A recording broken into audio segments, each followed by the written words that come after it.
23 years ago, I recall very clearly being told by my senior colleagues at that time and by the officials of the Legislative Department that the funding that would be available to me as a Member of Parliament to assist me in my activities as a Member of Parliament could not be used to solicit support for my party, to invite people to join my party, or to invite them to donate funds to my party.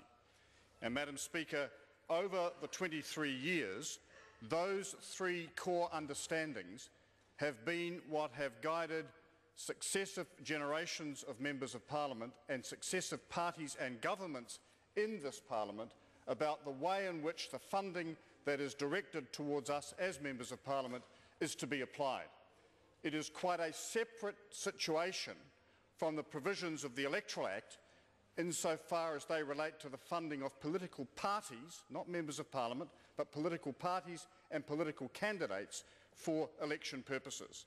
Now, Madam Speaker, where the change occurred was in the wake of the ruling of the Auditor-General after the last election, which effectively said that those long-held understandings, which have been set out in the Members' Handbook and the various guidelines issued by successive speakers and chairs of the Parliamentary Service Commission, were now to be interpreted by him in a way that differed from all of the interpretations that applied previously. I don't want to get into an argument about whether he was right or wrong. That is past history. But the reality was he applied a different set of standards.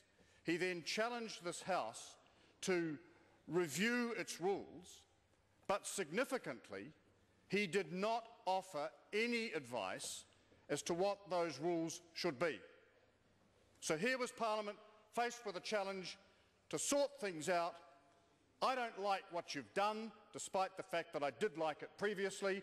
I'm not explaining to you why I've had a change of heart, but you now sort it out.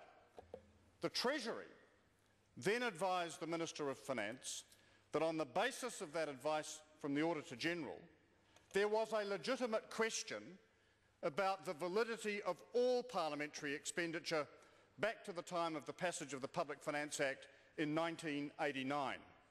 And as a consequence of that advice, the Minister of Finance brought to the Parliament about a year ago legislation to validate that expenditure in terms of the provisions of the Public Finance Act, given the warning implied in the Treasury advice that there might be a question as to its validity in the wake of the Auditor-General's report.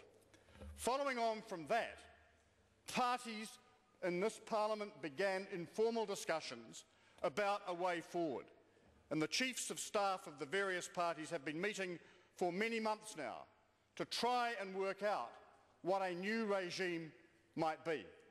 And it's fair to say that until about a couple of months ago, funnily enough, about the time that the heat on the electoral finance bill started to intensify, there was good progress being made.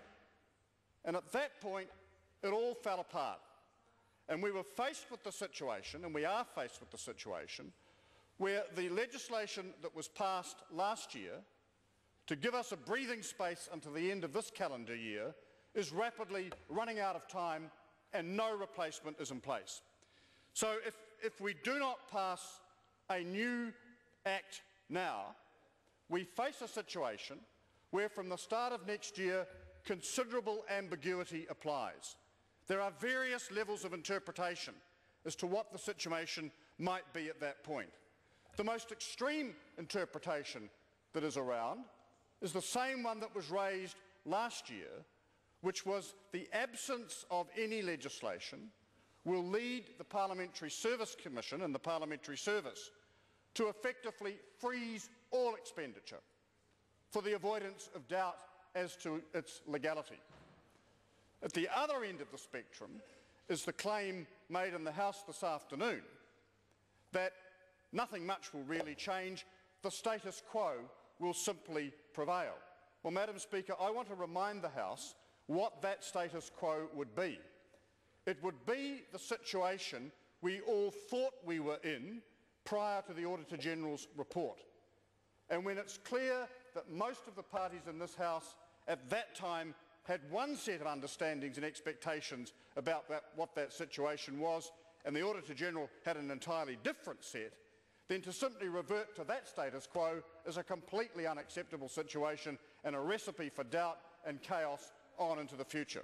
So, in the absence of agreement having been reached, for reasons which are nothing to do with this appropriation continuation of interim meaning of funding for parliamentary purposes bill, but everything to do with a wider political game about the electoral finance bill, it became necessary to bring forward a further piece of interim legislation, which will apply until a date in 2009, to ensure that the understandings that were put in place last year in the wake of the original report and the Treasury advice can carry on through next year for the avoidance of doubt.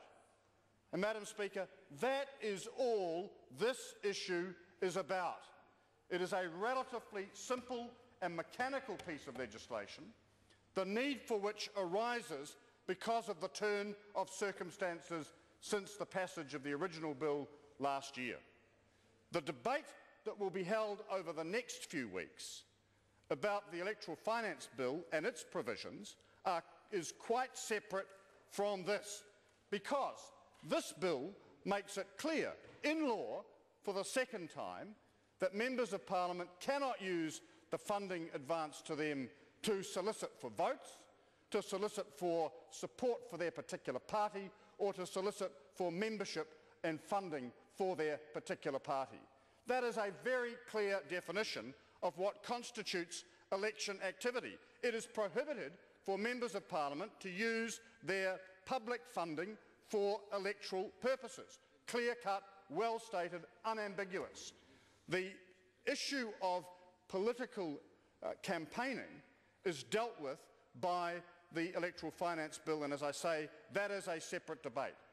But if one takes the argument that's being raised here to its logical conclusion, it goes something like this. Everything a member of parliament does is directed towards their re-election. So helping a constituent with a difficult immigration problem, working through with a local community ways in which a pedestrian crossing might be installed on a dangerous street, and the myriad other examples we can think of about what we all do week in and week out, by that extreme definition, constitutes election activity. And even if you were to say, well, that's a bit extreme, it's not quite as bad as that, there's a clear boundary here, well, where is that boundary? Someone writes to me and says, what's your policy on dangerous dogs? Now, according to some lights, if I sent back a glossy pamphlet saying, here's our policy, I'm breaching the law in terms of what is electioneering. If I write that person a letter, crafted in my parliamentary office, in parliamentary time, on parliamentary letterhead, that is an okay activity. If I telephone them from my office, that is apparently an okay activity. The point I'm making, Madam Speaker, is that there are some very ridiculous boundaries being drawn. This bill simply enables members of parliament to get on with the job that we have all been elected to do.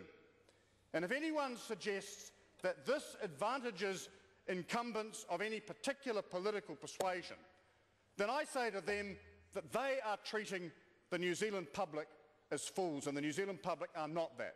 They see through cant, they see through hypocrisy, and they make their decisions election after election on who they wish to support based on performance, based on their perception of what is in the country's best interests.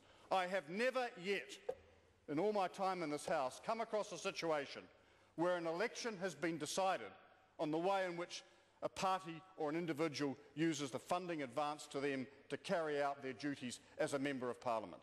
That's all this bill is about. The high-flown hyperbole and debate should rest for another day when we debate the electoral finance bill. But in the meantime, we should get on with passing this bill to enable us to do the very job that we were elected to do. The Honourable Paul Swain. Great shame that the member who's just sat down didn't actually speak first. To try and get a little bit of history and background into the debate,